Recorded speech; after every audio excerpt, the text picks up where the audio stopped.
చట్టాన్ని రద్దు చేయాలి. ఎస్సీ వర్గీకరణ చట్టాన్ని రద్దు చేయాలి. రాజ్యాంగ వ్యతిరేక ఎస్సీ వర్గీకరణ చట్టాన్ని దళిత క్రైస్తవులకు ఎస్సీ హోదా ఇవ్వాలి. క్రైస్తవులకు ఎస్సీ హోదా ఇవ్వాలి. రాజ్యాంగ వ్యతిరేక ఎస్సీ వర్గీకరణ చట్టాన్ని రద్దు చేయాలి. రాజ్యాంగ వ్యతిరేక ఎస్సీ వర్గీకరణ చట్టాన్ని రద్దు చేయాలి. రాజ్యాంగ వ్యతిరేక ఎస్సీ వర్గీకరణ చట్టాన్ని రద్దు చేయాలి. వర్గీకరణవాదులారా, ప్రజాస్వామ్య వ్యతిరేకులారా, ప్రజాస్వామ్య వ్యతిరేకులారా, చేయండి మాలల ఐక్యతా చైతన్య యాత్రను, చేయండి మాలల ఐక్యతా చైతన్య యాత్రను. ఒంగోలు మీడియా మిత్రులందరికీ మాల మహాసభ మాలల సంక్షేమ ఐక్యవేదిక తరపున అభినందనలు. ఈరోజు ఈ సమావేశం ముఖ్య ఉద్దేశం మాలల సంక్షేమ సంఘం ఆధ్వర్యంలో డాక్టర్ కోట్ల గంగాధర్ గారి ఆధ్వర్యంలో హిందూపురం నుండి ఇచ్చాపురం వరకు మాల జనాభా పడుతున్న బాధాకరమైన విషాదకరమైన పరిస్థితుల్ని మీడియా ద్వారా ప్రచారం చేస్తూ చైతన్యం చేసే క్రమంలో భాగంగా ఈరోజు గ్రేటర్ రాయలసీమలోని చివరి ప్రాంతమైన ఒంగోలుకు వచ్చాం. ఈ సమావేశం ముఖ్య ఉద్దేశం కూటమి ప్రభుత్వం మాలల పట్ల అనుసరిస్తున్న రాజ్యాంగ వ్యతిరేక వివక్షాపూరిత విధానాలను మేము ఖండిస్తూ ప్రచారం చేస్తూ వస్తూ ఉన్నాం. ఎంత దుర్మార్గంగా మా ప్రజల పట్ల కూటమి ప్రభుత్వం వ్యవహరిస్తుందంటే మా విద్యా ఉద్యోగ రాజకీయ సంక్షేమ రంగాల్లో సర్వనాశనం చేయటానికి కంకణబద్దులై ఉన్నట్టు కనిపిస్తూ ఉంది కూటమి ప్రభుత్వ విధానాలు. మా మాలపల్లిలో ఉన్న ఆర్ఎస్ఎస్తో కలిసి మాలపల్లిలో ఉన్న ప్రాథమిక పాఠశాలను కూడా క్రమేపీ మూసివేసి కుట్ర ఇక్కడ జరుగుతూ ఉంది. అమ్మఒడి అందరికిచ్చి మాలలకిచ్చి వాళ్ళని బీసీలు మిగతా వాళ్ళని ప్రైవేట్ స్కూల్స్లో చదువుకునే అవకాశాలు ఉన్నాయి. వాళ్ళకి డబ్బులు ఉన్నాయి, యూనిఫాము, బట్టలు, బూట్లు, బస్ ఛార్జీలు వాళ్ళు పెట్టుకుంటారు. కూలికి వెళ్ళి పూట గడవటమే కష్టమైన మా వాళ్ళు పెట్టుకోలేరు. 15,000 ఇచ్చేస్తే అది ఆటోకే సరిపోదు. ఇంకా వీళ్ళ బట్టలు, పుస్తకాలు, ఫీజులు ఎక్కడి నుంచి తెచ్చి మా పిల్లల్ని చదివించుకోవాలంటే భవిష్యత్తులో చదివే లేకుండా పాలేరులుగా తయారు చేయాలి మాల పిల్లలని కుట్ర ఈరోజు ఈ ప్రభుత్వం ఇక్కడున్న కూటమి ప్రభుత్వం చేస్తూ ఉంది. రెండోది, చదువుకున్న నిరుద్యోగుల కోసమై ఎస్సీ కార్పొరేషన్ ఏర్పాటు చేస్తే దాన్ని మాలా మాదిగా రెల్లి కార్పొరేషన్లుగా చేసి ₹1 నిధులు ఇవ్వలేదు ఇంతవరకు. మరి ఏ విధంగా వాళ్ళు బ్రతకాల? ఈ మా ఎలకేషన్ లేకుండా మాదిగలకు మాత్రం ఎస్సీ కార్పొరేషన్ నుండి డప్పు కళాకారులు, చెప్పు కళాకారులని, లిడ్ క్యాప్ అని, సోషల్ వెల్ఫేర్ మరి ఎస్సీ వెల్ఫేర్ బడ్జెట్ నుండి దోచి పెడతా మాకు మాత్రం మొండి చేయి చూపిస్తూ ఉన్న పరిస్థితి. మూడవది, చదువుకున్న విద్యార్థులకు సంబంధించి డిఎస్సి నోటిఫికేషన్లో ఉద్యోగాలు ఎవరికి వచ్చినాయో ఎవరి అర్హతలు ఏంటో ఎవరికి తెలియదు. పరీక్షలు రాయని వాళ్ళకు కూడా వాళ్ళకు ఉద్యోగాలు వచ్చినాయి. 12% ఉన్న మాలలకి 12% అవకాశాలు రావాల్సి ఉండగా కొన్ని జిల్లాల్లో ఏ సబ్జెక్టులో కూడా ఒక్క సీటు కూడా రాని పరిస్థితి. ఉత్తరాంధ్ర జిల్లాల్లో ఇంగ్లీషు, మ్యాథ్స్, ఫిజిక్స్ సబ్జెక్టుల్లో డిఎస్సి అభ్యర్థులైన వాళ్ళకి అక్కడ మాకు ఆ సీట్ల రోస్టర్ పాయింట్ మొదటి 2 కేటాయించడం ద్వారా మాల బిడ్డల భవిష్యత్తే సర్వనాశనం అయిపోయింది. వాళ్ళు అప్లికేషన్ పెట్టుకోవడానికి కూడా అర్హత లేకుండా పోయారు. ఇక్కడ ఇప్పుడు అసిస్టెంట్ ప్రొఫెసర్లు యూనివర్సిటీల్లో వాళ్ళు ఇచ్చిన నోటిఫికేషన్లో ఫిజిక్స్ వాళ్ళకి, ఇంగ్లీష్ వాళ్ళకి, మ్యాథ్స్ వాళ్ళకి అసలు పోస్టే లేదు, రోస్టర్ పాయింటే లేదు. వేల మంది మాల విద్యార్థులు అంటే పిహెచ్డీలు చేసి, పీజీలు చేసి, పిహెచ్డీలు చేసి నెట్ స్లెట్ పాస్ అయిన వాళ్ళ భవిష్యత్తు సర్వనాశనం చేశారు ఈ కూటమి ప్రభుత్వం. అదేవిధంగా మతం పేరుతోటి వీళ్ళు క్రైస్తవులని, వీళ్ళు చర్చీలకు వెళ్తారని ఇక్కడ ఆంధ్ర రాష్ట్రంలో పెద్ద ఎత్తున టెర్రరైజ్ చేస్తూ ఉన్నారు, భయాందోళనకు గురి చేస్తూ ఉన్నారు. మా ఎస్సీ గుర్తింపు రద్దు చేస్తామని బహిరంగంగానే ప్రకటిస్తూ ఉన్న పరిస్థితి ఈ రాష్ట్రంలో కొనసాగుతూ ఉంది. జనాభా లెక్కల్లో అట్లాగే సర్ రాబోతూ ఉంది. రేపు ఈ సర్లో చేసేటప్పుడే పథకం ప్రకారం మాలల్ని క్రైస్తవులని చెప్పి బీసీల్లోనూ, కొంతమందినే అసలు జనాభా లెక్కల్లోనే లేకుండా, ఓట్లలో లేకుండా తీసేసే కుట్ర జరుగుతూ ఉంది. అందుకోసం ఆర్ఎస్ఎస్ తొత్తులైన కలెక్టర్లు, ఆర్ఎస్ తొత్తులైన జనగణన అధికారులు, సర్ అధికారులు ఈ రాష్ట్రంలో ఉన్నారు. ఒక జిల్లాలో మాల కలెక్టర్ లేడు, మాల ఎస్పీ లేడు, ఆర్డీఓ స్థాయి, డిఎస్పీ స్థాయి అధికారులు మాలలను ద్వేషించే మాదిగలకి ప్రమోషన్లు ఇచ్చి ఈ ఆర్డీఓల దగ్గర మాకు అన్యాయం చేస్తూ ఉన్న పరిస్థితి. కాబట్టి అందుకే ఈ అంశాలన్నీ ఇంకా వంద అంశాలు ఉన్నాయి. అయినా మీ మీడియా మిత్రుల ద్వారా ఈ ప్రధానమైన అంశాలను తీసుకొచ్చి మీ ద్వారా పౌర సమాజానికి తీసుకెళ్తా ఉన్నాం. ఇకనైనా ఈ కూటమి ప్రభుత్వం బుద్ధి తెచ్చుకోకపోతే, మా ఓట్లతో గెలిచి అధికారం ఎక్కిన మీరు, మా హక్కులన్నీ దోచుకుంటున్న మీరు, రిజర్వేషన్ల కాలానికి మమ్మల్ని గేలి చేసే మీరు, 2% ఉన్న మీరు ఈడబ్ల్యూఎస్ రిజర్వేషన్ మీరు పెట్టుకున్నారు రాజ్యాంగ వ్యతిరేకంగా. బీసీల రిజర్వేషన్ రావాల్సిన దాంట్లో 27% కేటాయించి 25% బీసీ రిజర్వేషన్ మీరే తరతరాలుగా తిని అనుభవిస్తూ ఉన్నారు. మట్టి, ఇసుక, సిమెంటు, లిక్కరు అన్ని కాంట్రాక్టులు మీరే దోచుకొని తిన్నారు. మాకు రాజ్యాంగం ఇవ్వాల్సినవి కూడా ఏమీ ఇవ్వలేదు.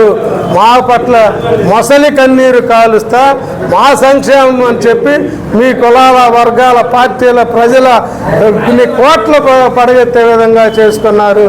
అందుకే ఈ రాష్ట్రంలో ఉన్న మాలలు 85 లక్షల మంది మాలలో రేపు రోడ్డు మీదకి వచ్చి తేల్చుకోవడానికి సిద్ధం కావాలని ఆ చైతన్యాన్ని తీసుకొచ్చేందుకే మేము ఈ సమావేశం పెట్టామని తెలుపుతూ ముగిస్తా ఉన్నా.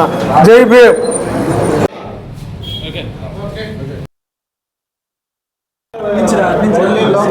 ఒంగోలు మీడియా మిత్రులందరికీ మాల మహాసభ, మాలల సంక్షేమ ఐక్యవేదిక తరఫున అభినందనలు.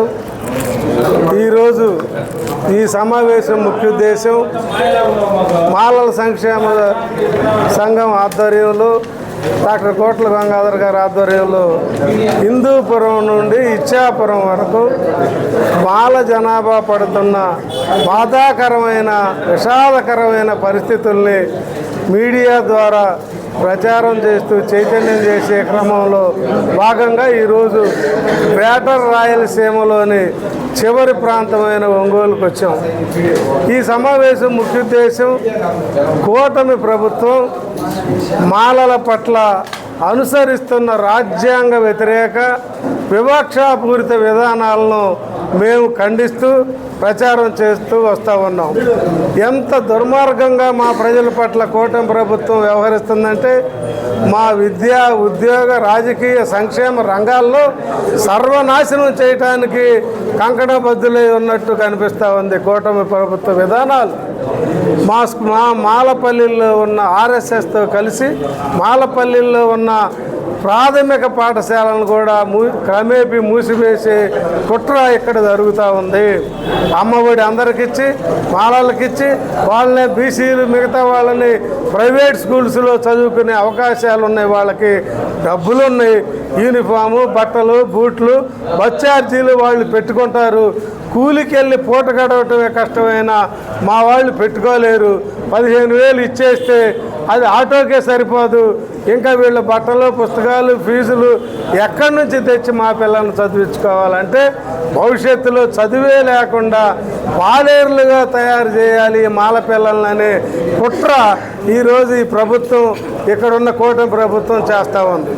రెండోది, చదువుకున్న నిరుద్యోగుల కోసమై ఎస్సీ కార్పొరేషన్ ఏర్పాటు చేస్తే దాన్ని మాలా, మాదిగా, రెల్లి కార్పొరేషన్లుగా చేసి ₹1 నిధులు ఇవ్వలేదు ఇంతవరకు. మరి ఏ విధంగా వాళ్ళు బ్రతకాల? ఈ మా ఎలకేషన్ లేకుండా మాదిగలకు మాత్రం ఎస్సీ కార్పొరేషన్ నుండే డప్పు కళాకారులు, చెప్పు కళాకారులని, లిడ్ క్యాప్ అని, సోషల్ వెల్ఫేర్ మరి ఎస్సీ వెల్ఫేర్ బడ్జెట్ నుండే దోచిపెడతా మాకు మాత్రం మొండి చేయి చూపిస్తా ఉన్న పరిస్థితి. మూడవది, చదువుకున్న విద్యార్థులకు సంబంధించి డిఎస్సి నోటిఫికేషన్లో ఉద్యోగాలు ఎవరికి వచ్చినాయో, ఎవరి అర్హతలు ఏంటో ఎవరికి తెలియదు. పరీక్షలు రాయని వాళ్ళకు కూడా వాళ్ళకు ఉద్యోగాలు వచ్చినాయి. 12% ఉన్న మాలలకి 12% అవకాశాలు రావాల్సి ఉండగా కొన్ని జిల్లాల్లో ఏ సబ్జెక్టులో కూడా ఒక్క సీటు కూడా రాని పరిస్థితి. ఉత్తరాంధ్ర జిల్లాల్లో ఇంగ్లీషు, మ్యాథ్స్, ఫిజిక్స్ సబ్జెక్టుల్లో డిఎస్సి అభ్యర్థులైన వాళ్ళకి అక్కడ మాకు ఆ సీట్ల రోస్టర్ పాయింట్ మొదటి 2 కేటాయించడం ద్వారా మాల బిడ్డల భవిష్యత్తే సర్వనాశనం అయిపోయింది. వాళ్ళు అప్లికేషన్ పెట్టుకోవడానికి కూడా అర్హత లేకుండా పోయారు. ఇక్కడ ఇప్పుడు అసిస్టెంట్ ప్రొఫెసర్లు యూనివర్సిటీల్లో వాళ్ళు ఇచ్చిన నోటిఫికేషన్లు ఫిజిక్స్ వాళ్ళకి, ఇంగ్లీష్ వాళ్ళకి, మ్యాథ్స్ వాళ్ళకి అసలు పోస్టే లేదు, రోస్టర్ పాయింటే లేదు. వేల మంది మాల విద్యార్థులు అంటే పిహెచ్డీలు చేసి, పీజీలు చేసి, పిహెచ్డీలు చేసి నెట్ స్లెట్ పాస్ అయిన వాళ్ళ భవిష్యత్తు సర్వనాశనం చేశారు ఈ కూటమి ప్రభుత్వం. అదేవిధంగా మతం పేరుతోటి వీళ్ళు క్రైస్తవులని, వీళ్ళు చర్చీలకు వెళ్తారని ఇక్కడ ఆంధ్ర రాష్ట్రంలో పెద్ద ఎత్తున టెర్రరైజ్ చేస్తూ ఉన్నారు, భయాందోళనకు గురి చేస్తూ ఉన్నారు.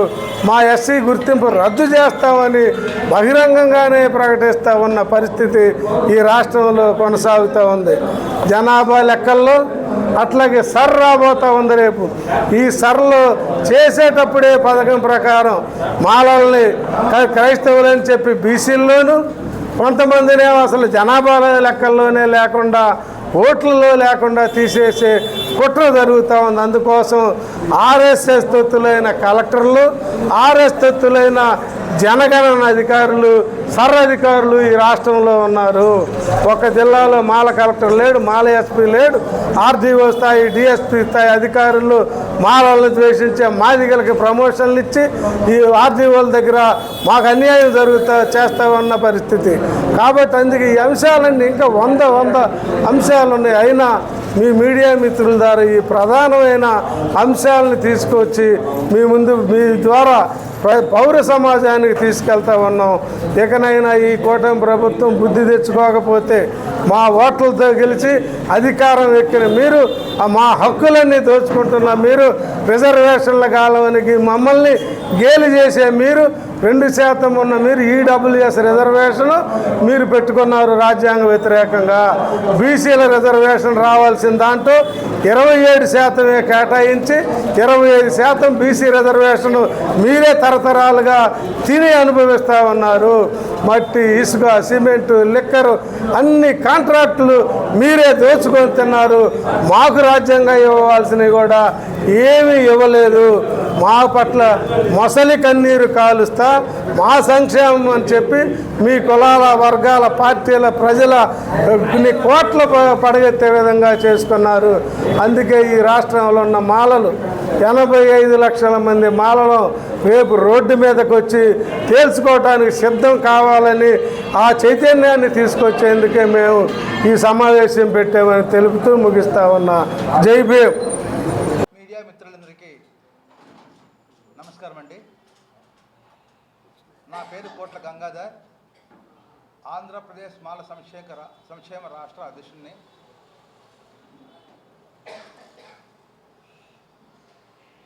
ఆంధ్రప్రదేశ్ మాల సంక్షేమ ఐక్యవేదిక ఆధ్వర్యంలో మాల మహాసభ, మాల మహానాడు, అంబేద్కర్ విభజన సంఘాలు, అలాగే విద్యార్థి సంఘాలు, వివిధ మాల సంఘాలతో కలుసుకొని మేము ఈ రాష్ట్రంలో ఉన్నటువంటి అత్యధిక ఓటు బ్యాంకుగా కలిగినటువంటి మాలలు ఎవరైతే ఉన్నారో దాదాపు 50 లక్షల పైచిలకు ఓట్లతో వారి యొక్క భావాలు, వారి యొక్క సమస్యలను తెలుసుకుంటూ ఈ నెల 25వ తారీఖున ఇచ్చాపురం, హిందూపురం నుంచి ఇచ్చాపురం వరకు వాళ్ళ యొక్క సమస్యలు, వాళ్ళు చేస్తున్నటువంటి, వాళ్ళు పడుతున్నటువంటి బాధలు, వాళ్ళకు వస్తున్నటువంటి బెనిఫిట్స్ ప్రతి ఒక్కటి మేము రౌండ్ టేబుల్ సమావేశంలో దాదాపు 40 నుంచి 50 మంది ఓన్లీ లీడర్స్ మాత్రమే ఇన్వైట్ చేశాము. ఆ లీడర్స్ ఆ ప్రాంతాల్లో జరుగుతున్నటువంటి దాడులు కావచ్చు, వాళ్ళకు జరుగుతున్నటువంటి అభివృద్ధి కార్యక్రమాలు కావచ్చు, వాళ్ళు ఎదుర్కొన్నటువంటి సమస్యలు కావచ్చు, ఇవన్నీ కూడా వాళ్ళు ఏకరువు పెడుతున్నారండి. సో ముఖ్యంగా ఈ రాష్ట్రంలో గత కొన్ని సంవత్సరాలుగా చూసుకుంటూ వెళ్తే ఆంధ్రప్రదేశ్లో ఉన్నటువంటి మా మాల జాతికి తీవ్రమైన అన్యాయం జరుగుతూ వస్తుంది. వర్గీకరణ విషయంలో కానీ, వర్గీకరణ విషయంలో మేము ఎందుకు దాన్ని అడ్డుకున్నామని అనుకుంటున్నారు. మేము అడ్డుకోవడం లేదు, కానీ దానికి శాస్త్రీయ భద్రత లేదనమాట. శాస్త్రీయంగా చేసి ఉంటే మేము కూడా యాక్సెప్ట్ చేసి ఉండేవాళ్ళము. శాస్త్రీయ భద్రత అంటే దానికి ఎగ్జాంపుల్ ఏంటంటే డేటా, అంటే మీ సైంటిఫిక్ డేటా